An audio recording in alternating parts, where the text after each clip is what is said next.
I'm Sheila Highland. This is the final edition of the Fox 53 10 o'clock news. 4 of the bags that was later discovered contained parts of the body. Horror in Collier Township. It wasn't just a murder, it was a mutilation. Hey, the fans have to practice too. I'm Kim Gable, and they're calling this one of the biggest pep rallies in the NFL. And I'm Albie Auction Rider. The Steelers move inside 10 days to Super Bowl 40. Today was too picture perfect for words, right? And it looks like the sunshine will stick around for a little bit longer, but not much longer, before 2 storm systems move our way. I'm meteorologist Lisa Teachman. I'll explain coming up. I'm Jennifer Gladstone. Also coming up, is this the shot in the arm that saves us from the avian flu? I'm scared that they won't wake up. And you're going to meet a tiny hero.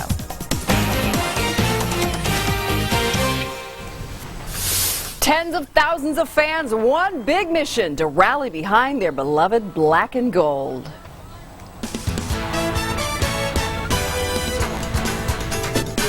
Good evening, I'm Sheila Highland. Thanks for joining us tonight for our farewell edition of the Fox 53 10 o'clock news.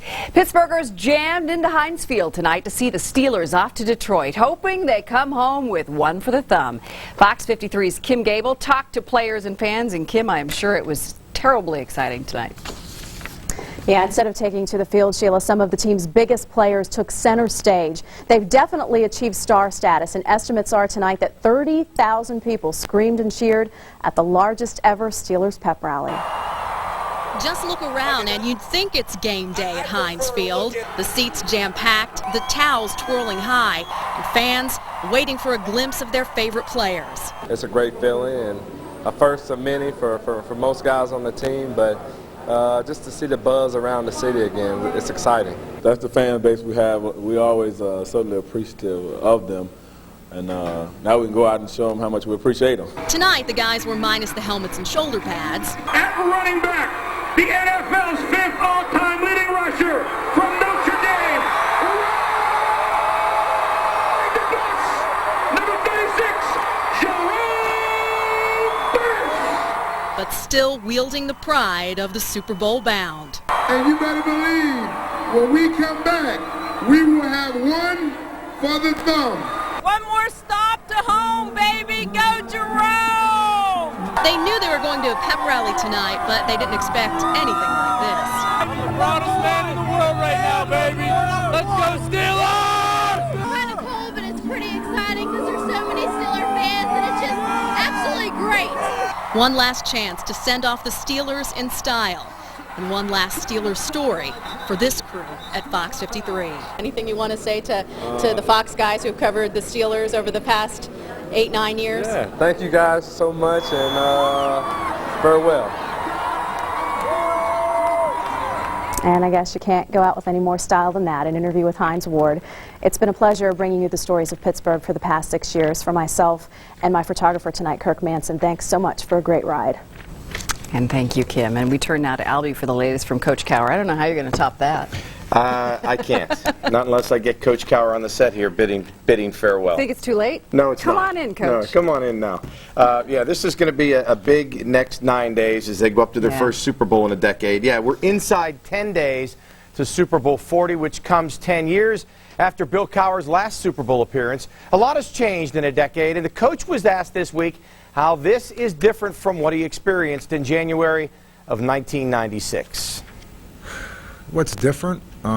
It's just the opportunity, and I guess the longer you stay in it, the more you probably cherish it. You know, if you go early, that was like your 4th year, and you know, maybe it was just like where you don't think about it, but you know, to get back there, you realize how hard it is to get back there. So, you know, we'll cherish it. I mean, we'll enjoy it. But like I said before, the most important thing is that don't lose sight of what you're going to do, and you know, and that's an opportunity to win a championship.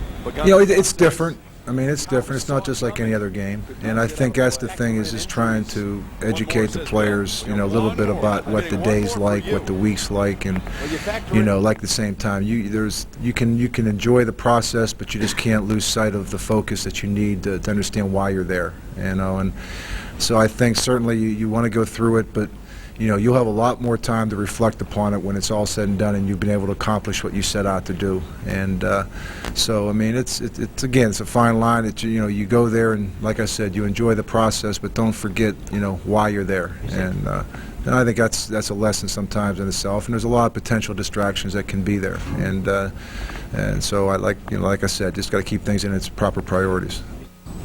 I will say this, they seem, from the coach on down, much more relaxed than they were. Very, very loose compared to 10 years ago. Yeah, I really think they've got a great chance this time. Coming up, my Super Bowl prediction, I'm going to leave you with that, and 9 great years of memories. Okay, I'll be looking forward to it. And we will have more Steelers coverage later in the newscast. But now we have to turn to some very serious news. We have another important story to tell you about tonight. A grisly discovery in Collier Township. Katie Sesney joins us with the details on this story. Katie. Well, Sheila, on Wednesday evening, suspicious activity caught the attention of Collier Township employee who then called police. What they found the next morning is haunting. It was among the thick brush and high weeds littering Ridge Road that police made an unusual discovery. A shallow grave, a bloody backpack, and numerous garbage bags. 4 of the bags that was later discovered contained parts of the body. The body had been dismembered, and the head was also cut off and put in these garbage bags and buried. 19-year-old Brendan Martin had been stabbed several times and cut to pieces with a hacksaw. His head, arms, and leg was severed, and he was eviscerated. His roommate, 22-year-old James Baldwin, has been charged with the crime. We don't really have a clear motive. We know that Mr. Martin, or excuse me, Mr. Martin was to be evicted from the home by Mr. Baldwin. The most disturbing crime in township history. One that police say would have never been solved were it not for a keen eye and a criminal who didn't take the time to cover his tracks. And Baldwin's 21-year-old girlfriend was also questioned by police. We're told she has not been charged with anything. And for one last time, Sheila, back to you. All right, Katie. Well, you often hear about someone robbing a bank or maybe even a store, but the Humane Society? Sometime within the last 24 hours, Roxy, a yellow Labrador mixed puppy, was stolen from the Western Pennsylvania Humane Society. The group is now offering a $500 reward for the 4-month-old yellow pup. If you have any information on the lab's whereabouts, the Humane Society wants you to call them. A body was discovered in the remains of a fire that swept through 2 West Elizabeth homes. The fire broke out around 6:30 this morning on 1st Street. Firefighters didn't find the body until late afternoon. No word tonight on the identity of the victim. In the meantime, the Red Cross is helping 5 people with food, shelter, and clothing. After a chilly start to the day, we ended up with some sunshine. Let's check our first local forecast now with Lisa Teachman. And Lisa, my guess is we're in for another cold night. After all, it is January, right? Well, it is January. It should be cold, but the good news is it is not going to be as chilly as it was last night. I'll show you those numbers here later in the broadcast, but first, one thing you can see moving in from the west will keep the temperatures up tonight, and this is actually some cloud cover all associated with our next storm system. Now, the storm system is not set to arrive until after midnight tomorrow, and you know what that means, some rain showers guiding us for the rest of the weekend. And it looks like there's some rain showers here moving through central Ohio, but that is not the case. This is actually some Virgo or some precipitation, some rain higher up in the clouds that is actually evaporating before it even hits the ground. Sheila, I'll be back to take a final look at that forecast for you at 10:19. We're looking forward to it. Thank you, Lisa. Stay with us. We have lots of news still to come on the Fox 53 10 o'clock news at 10:11.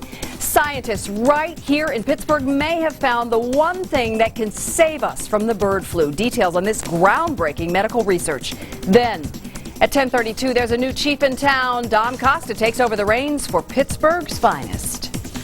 And I'm Jennifer Gladstone. Does your computer deliver danger? We're talking teens and bad blogs. My mommy and daddy are asleep, and they won't wake up. Plus, meet a 5-year-old. University of Pittsburgh researchers say they have developed a vaccine that is 100% effective in protecting animals against the dreaded bird flu. Question is, can it protect us against what some have predicted will be the next big pandemic? As Cindy McGrath reports, researchers here are poised to find out. Since 1997, bird flu has wiped out entire flocks of chickens in Asia and killed dozens of people. The strain of bird flu, H5N1, doesn't spread easily among humans, but scientists are worried that the virus could mutate and then spread rapidly.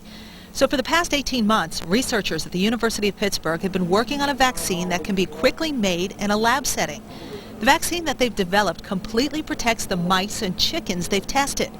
Dr. Andrea Gambato says they've now asked the federal government for the go-ahead to test that vaccine on people. This is what the clinical trial is for, to prove that it's safe and is not toxic.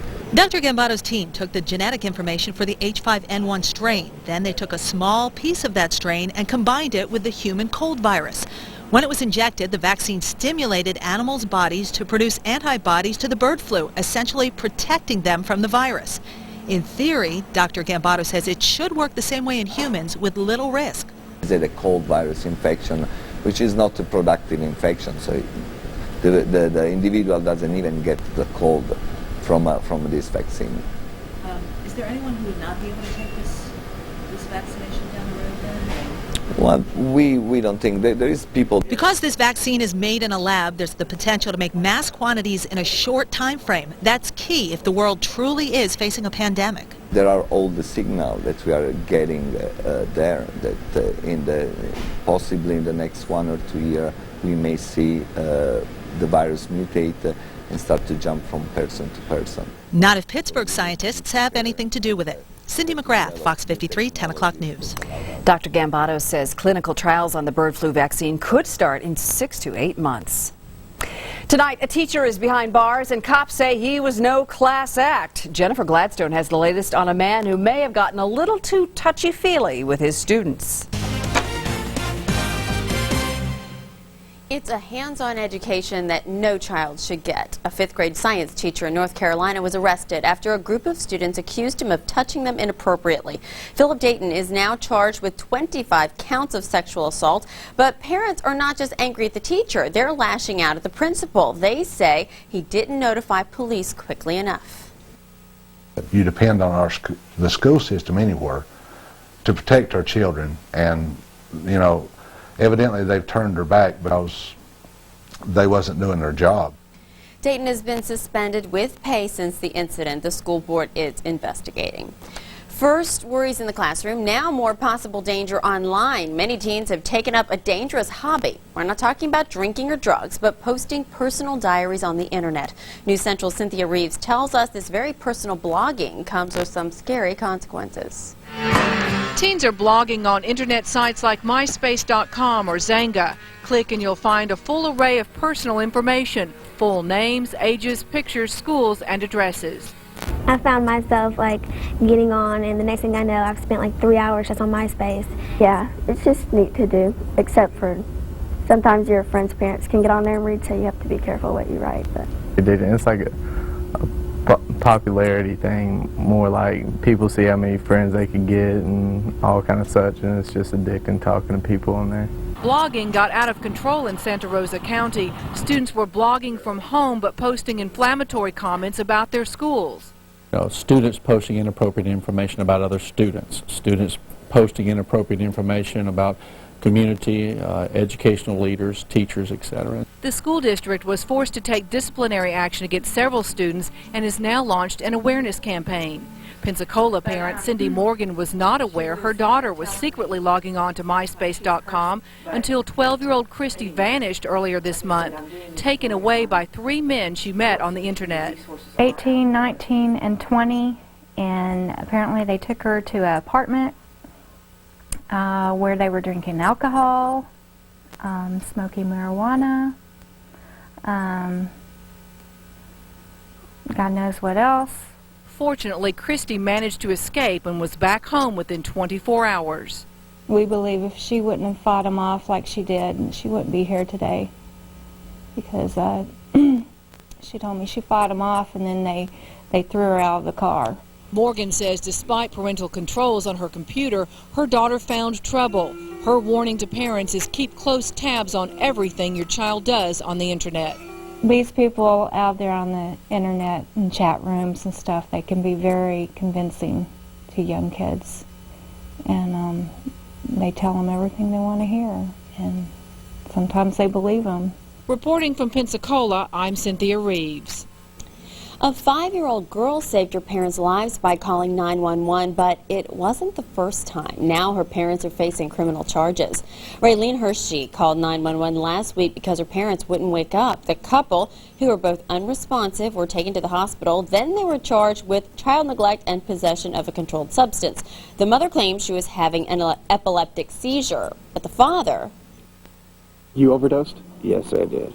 For taking too many pain pills and sleep meds, and in that event, that's what put me down. I called 911. I saved my daddy's life.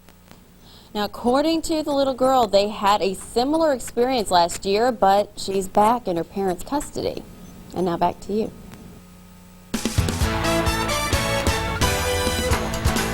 Well, as you can imagine, business is booming for big screen TVs. If you're still looking for one to get for the Super Bowl, Fox 53's Carrie McEwen lets us know if any are still available. High definition on a 57-inch screen. It's what everyone wants inside their homes or restaurants for the matchup between Pittsburgh and Seattle. And no one knows the demand better than Rent-A-Center manager Ray Maloney. Oh, non-stop telephone calls. From the beginning, from walking in the door till the time we went home, non-stop telephone calls for big screens. So if you're having a party, having some friends over, and you wanted this big screen, if you didn't order it yet, you might be out of luck. Most stores are out of stock. Most of the calls are for this exact television, and Ray says because of the shortage, stores are transferring more TVs to Pittsburgh for the high demand. Bar owner Seth Carpian got on the phone right after the Steelers won last Sunday and ordered 2 big screens for a party at the Bridge in the South Side. On Monday morning, when my customers called me, I went immediately over to the rental place and asked for the TVs. If they had any left, they had a very limited supply at that point. And then on Tuesday morning, there was nothing left anymore. Because of the Super Bowl boom, prices are higher. Stores are charging an average of $400 for one big screen with a minimum rental of 2 weeks. But the renters say it's all worth it. You need them. You can't do it without the big screens. Little TVs don't cut it in this day and age. Carrie McEwen, Fox 53 10 o'clock news. All right. Well, we are all looking forward to what we hope will be a nice weekend. Let's get our full forecast now with meteorologist Lisa Teachman. And Lisa, you can start off our nice weekend by giving us a mild forecast. Was that in the cards for us? Well, that's certainly in the cards for us, but what's also in the cards, which I know a lot of people will not want to hear, is some rain. And that rain will arrive after midnight tomorrow and extend through Sunday. But on Monday, we could actually see some snowflakes here again. But it all depends on what happens with these 2 storm systems. And speaking of that, some of the clouds are strolling in as we speak, and they will continue to thicken throughout the day tomorrow. So it'll be partly cloudy to mostly cloudy temperatures tonight, not nearly as cold as last night. Most of us down in the 20s, if not lower 30s, should top out around 54 degrees during the afternoon hours. And it was a beautiful afternoon here in southwestern Pennsylvania, but bringing you up to the current time, that's right, some clouds strolling in from the west associated with that first storm system, and these green echoes that you see here popping up in central Ohio, that is just some virga or some precipitation, some ice crystals, some water droplets higher up in the atmosphere that are basically falling apart, evaporating before they even reach the surface. So that you can see passing away from us, but look what's coming in here. You can see this Pacific train of moisture creating a lot of showers and thunderstorms moving through Texas, now into Oklahoma, and that is some good news because the folks down there have been experiencing drought conditions for the next several days. So we'll watch this closely, but again, like I said, 2 different storm systems headed our way. I'll show you that, how this is going to shape up. But high pressure just down to our south, that is the reason we saw the beautiful conditions today, but too bad it can't stick around for a little bit longer, right? But it is going to slide off to the east, and then here comes that warm front, and that will allow the temperatures to jump as we head into tomorrow and even on Sunday. But on Sunday, and especially even tomorrow night, that warm front will cross right across Pittsburgh. That will put us in the warm sector of this storm system, which means showers, maybe even a few rumbles of thunder, not completely out of the question. Let's go ahead and check out the currents outside. 33 degrees, not too bad, right? And the reason I say that is because the winds have calmed down. They were calm a little bit earlier within the past couple of hours, but now they have picked up, coming out of the south at 8 miles per hour. And looking back today. The high was 41 degrees. It is going to get even warmer tomorrow and on Sunday. But look at how cold it was this morning. I know I've teased you with it, but 14. Can you believe that? I think we've had 1 or 2 more days earlier this season when we've actually bottomed out that chilly. And speaking of chilly temperatures, tonight down to 30 degrees under a partly cloudy sky, southerly winds 5 to 10 miles per hour. And then those winds will pick up just slightly tomorrow, and you can count on a mixture of sun and clouds. Again, those showers not expected to roll in until tomorrow night. Let's go ahead and check out your extended forecast for one last time. There you go. This is actually going to be a pretty good weekend for us. Temperatures in the middle 50s by tomorrow night, and into Sunday it will be mostly cloudy with the rain showers coming down. And on Monday, those rain showers are expected, but the temperature drops slightly into the upper 40s and then back into the 30s on Tuesday and Wednesday. And look at that on Tuesday with that secondary storm system. Looks like there will be some snow showers. And Sheila, I just want to say it has been a pleasure. I know I've been the newbie here on the team here for a little less than a year, and I just have to say it's been a blessing working with you and everybody else. I'm going to miss it. Hey, it's been a pleasure working with you. You are a great meteorologist. Your forecasts are always right on, and I will miss your smiling face too. I know, it's been so great. When Jeff Allen, our former news director, asked me to come on board and forecast for Pittsburgh, I said, you know, this is great because I've always loved the city and I've loved the people of it. And yes, I'm going to be wearing my black and gold right on Super Bowl Sunday. Yes, go You Steelers. better. We'll hold you to That's it. right. All right, Lisa, take care. Thank you. All right, still to come, one local school district gets out the axe. What's being cut from its campus? Plus how the attacks on the World Trade Center are still taking lives more than 4 years after September 11th.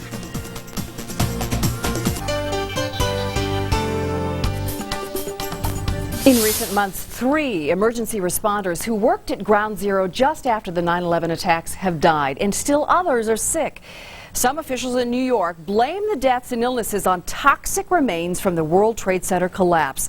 As Mary Snow tells us, they want action now.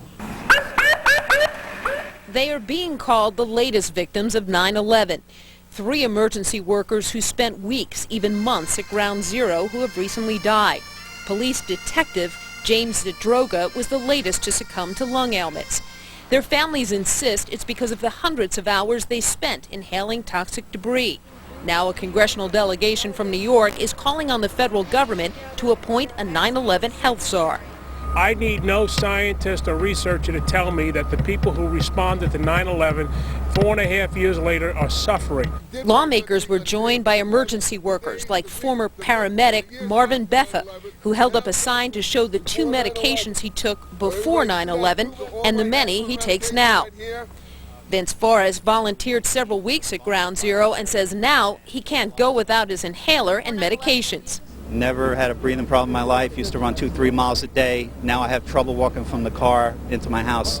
Doctors who are tracking the 9/11 responders say many are getting sick. We've seen 16,000 responders. These people are showing problems. They still have respiratory problems. They still have problems with their sinuses, with their throats. Officials say money to monitor them has come from private funds, and they say many are fighting red tape just to get insurance benefits. They are calling my office, some of whom tell me they do not even have help with their drugs that they need. Many cannot work. It's a national disgrace, and it's a crisis. Lawmakers say there needs to be a coordinated effort by the federal government to track these illnesses, fearing the numbers of cases will drastically increase with passing time. And that was Mary Snow reporting. All right, back to Albie Oxenrider. What's coming up, buddy, in sports? Well, I promised you a Super Bowl prediction. Yes, you did. You know I'm taking the Steelers, but you would like to. I always want to know what you say, the score. Yes. Well, please. in addition to that, we're going to take a trip down memory lane in Oxon Fox Sports Extra. The Fox 53 10 o'clock news is brought to you by Mattress Discounters. Next on the farewell edition of the Fox 53 10 o'clock news. I will do everything I can to help him achieve his goals of making Pittsburgh one of the safest communities in the country. And with those words, a new era for Pittsburgh law enforcement. It will be called the CW Network. What's this? Another new television network? It's Network Alphabet Soup Plus. If you thought today was nice and mild, then hang on because tomorrow it will get even warmer. I'm meteorologist Lee Stephen. I'll show you those temperatures coming up along with 2 different storm systems set to impact our area. Will it be rain or snow? I'll let you know. And I'm Albie Oxenrider, looking back at some memorable moments on Fox 53 in Oxon Fox Sports Extra. You can't miss that. I'm Sheila Hyland. Welcome back to the second half of the Fox 53 10 o'clock news. The Duquesne City School District is putting the brakes on student activities. District officials will consider eliminating all arts, music classes, and sports, with the exception of football and basketball. The school faces a $3 million deficit. As a result, the district is considering sending students to another district. It's official. Dom Costa took over the reins as the new chief of Pittsburgh Police today. Costa was sworn in this morning by Mayor Bob O'Connor before City Council, family members, and friends. The chief vowed to put the safety of Pittsburgh at the top of his priority list. I want to thank the mayor for his appointment of me and his confidence in me. I want to assure him that I will do everything I can to help him achieve his goals of making Pittsburgh one of the safest communities in the country. Costa left the police force in 2002 after he was shot during a standoff. A Texas family is taking on their late son's fraternity. Here's Jennifer Gladstone with more.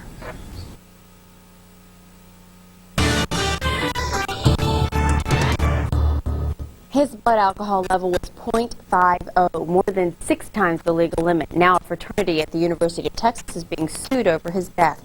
Jack Fumarath was pledging the Lambda Phi Epsilon fraternity. During initiation night on December 10th, the pledges were told to drink all the alcohol the brothers gave them.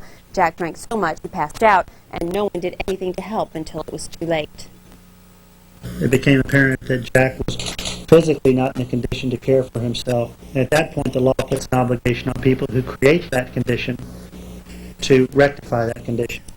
Family members say they're suing for 3 reasons: to find out exactly what happened that night, to hold people responsible, and to bring attention to this kind of alcohol abuse.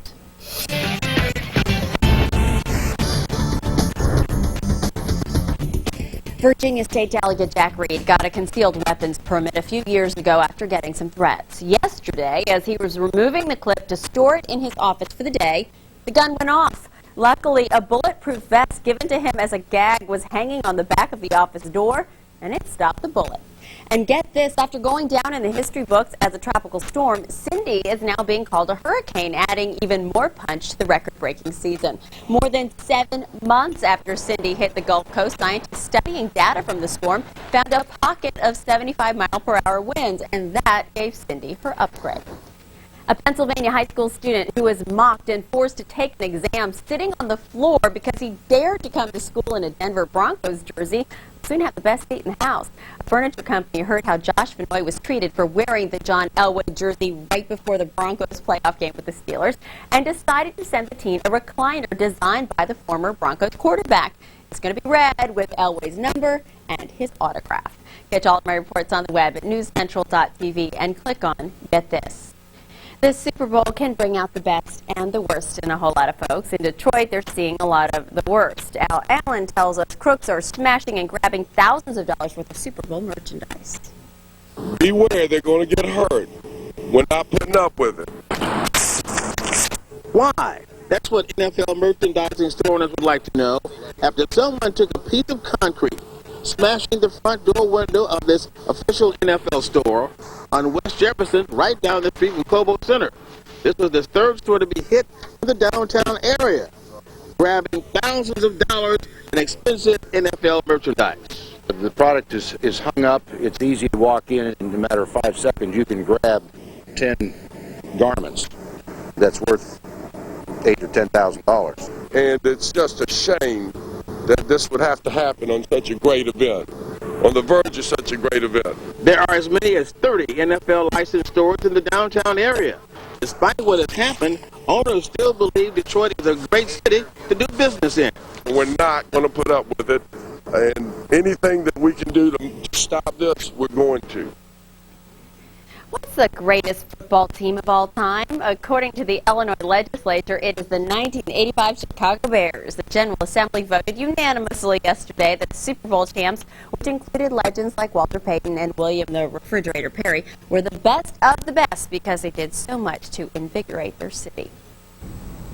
Gremlins in the satellite. Sorry about that. Well, do you have big plans this weekend? Lisa has the latest on our forecast next. And turn on the television these days and you find yourself swimming in alphabet soup. We hit the streets to see what you think of TV's ABCs. We learned this week that there's yet another TV network on the way, which means more letters to learn. Jeannie Mose has the ABCs of ABC and all the rest of the networks. Our TV diet consists of alphabet soup, CBS, MSNBC, ESPN. We don't just span the alphabet, we C-span it. And now, just what we need, a new network. It will be called the CW Network. C for CBS combined with W for Warner Brothers. We couldn't call it the WC for obvious reasons. You can bet Water Closet wouldn't hold water with a marketing department. The new network means the demise of two old ones, the WB and UPN. Not that anyone knows what UPN means. Urban Programming Network. It used to be UPS. Well, actually, it's United Paramount Network, or was, but even the simplest initials. How about CBS? Oh dear. Are meaningless to many. Central Broadcasting System. If they don't know the Columbia Broadcasting System, how could they know MSNBC? I have no idea. Multi-service. Micro. Systems? Soft. The name everyone did know was BET. Even white people knew it. Black Entertainment. Black Entertainment Television, but the meaning of ESPN was a mystery. That's ESPN. I don't even know what the hell that means. I've watched it because my husband has clickitis. You can translate for me. That would be Entertainment and Sports Programming Network. Who remembers that CNBC once meant Consumer News Business Channel, or VH1 is Video Hits 1?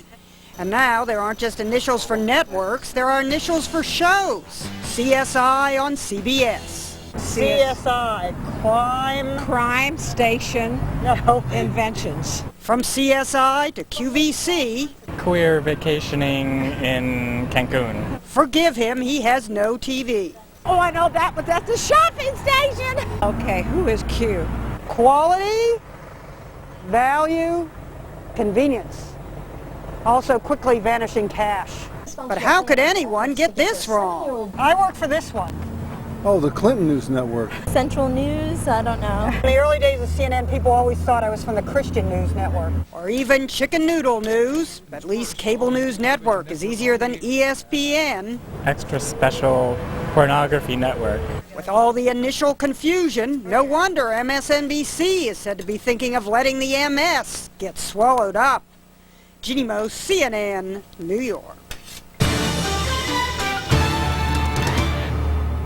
It is going to be a chilly night across southwestern Pennsylvania, but the good news is not as cold as last night. Check out these numbers. Of course, yesterday I was forecasting us to get down in the single digits and the lower teens, but tonight most of us in the 20s, some of us in the lower 30s under a partly cloudy sky. 28 in Newcastle, 29 in Beaver, 25 degrees in Indiana, downtown Pittsburgh and Washington both at 30 degrees. And that partly cloudy sky will hang on for most of tomorrow. Later in the day, though, more of those clouds will filter in, and after the midnight hour we could see some shower activity as those winds pick up. But look at those winds. That's actually going to help our temperatures into the upper 40s, lower to middle 50s, 53 in Beaver, 54 in Washington, Pittsburgh at 54 degrees, Kittanning at 51, Clarion at 50 degrees. And here's the two different storm systems we're watching out for. The first one late tomorrow night extending through Monday. That one will weaken. That will give us actually rain showers. But the secondary system Monday into Tuesday, it will become a nasty one, and that could give us some snow showers. So guys, watch out for these storm systems, and I wish you all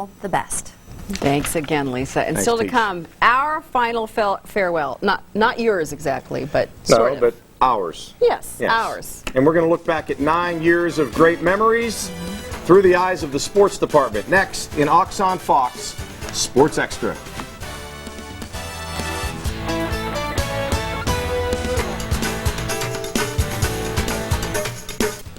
This is Ox on Fox Sports Extra. Here's Albie Oxenreiter. Good evening. 9 years is a long time, and as we leave tonight, I wanted to leave you with some of my best memories on a very memorable run at Fox 53. Since 1997, among other things, I traveled with the Steelers to Dublin, Ireland. We produced nightly reports And then a half-hour special on the American Bowl between the Steelers and Bears. And what a time we had there with photographer Mike Neely. That special was one of close to 30 Steelers specials I hosted. This was another on the occasion of the Steelers' 1,000th game. There I am with Terry Bradshaw. I also had the pleasure of hosting the Bill Cowher Show for 2 seasons. That adds up to almost 35 shows sitting beside Coach William Laird Cowher. Of course, I had a unique perspective of Mario Lemieux's great career. I also got to cover both Jaromir Jagr and Sidney Crosby. And I got to play golf with a legend. That's right, golf with Arnold Palmer. Imagine a guy with such a high handicap teeing it up with the king. How many people can say that? I also said goodbye to Three River Stadium and covered the openings of both Heinz Field and PNC Park. And last Labor Day, I got to throw out the first pitch at the Pirates-Cubs game.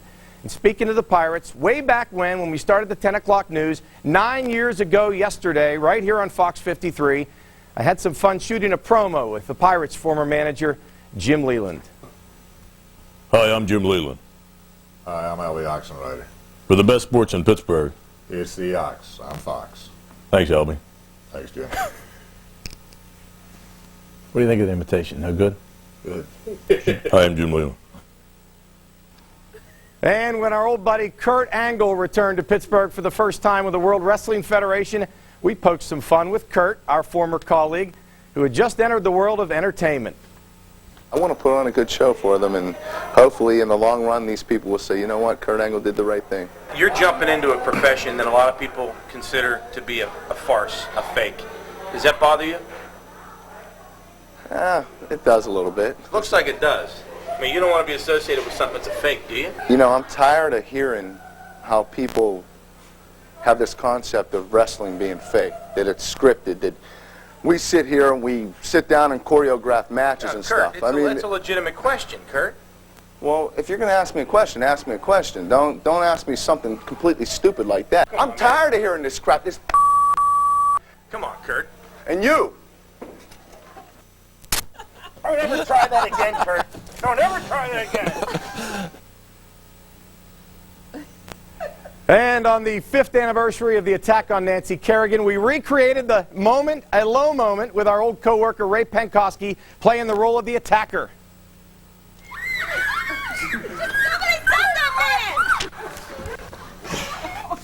That was Ray Penkoski disposing of the weapon, and off into the night he went. And as we go off into the night, I want to say thank you to all the people behind the scenes. I was here on opening night 9 years ago. A few of us are left upstairs as well in the control room. I don't want to name one because then I have to name them all, and I'm afraid I've missed somebody. Just like an Oscar speech. And you and the rest of the crew have been so professional over the last couple of weeks, and I want to say what a pleasure it is to work so long with you. You made us laugh. Well, we'll say our goodbyes in a moment. Okay. We'll be back with that. Stay with us. Ox on Fox Sports Extra is brought to you by your local Jeep dealer.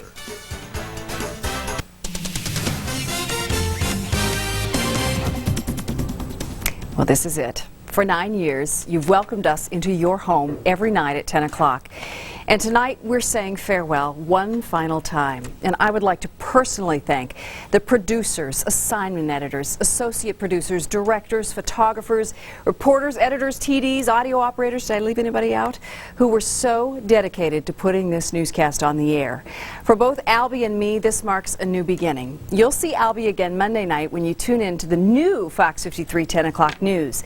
As for me, I plan to start with a little time off to spend with my family before pursuing my next venture, whether it's in television or elsewhere. It has been a great ride and a privilege for me to be welcomed into your home each night to share the news of the day.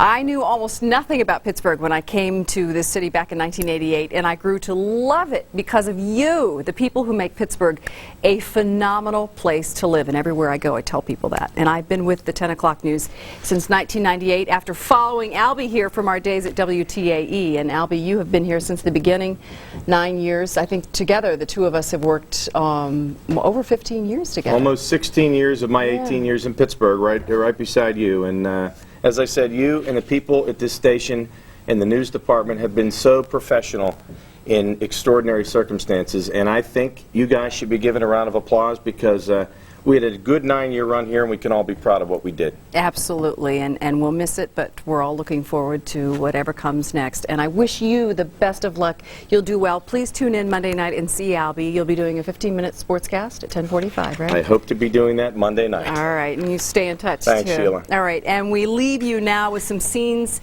behind the scenes of the people who make this newscast possible. Good night.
Hairstyles provided by Izazu International.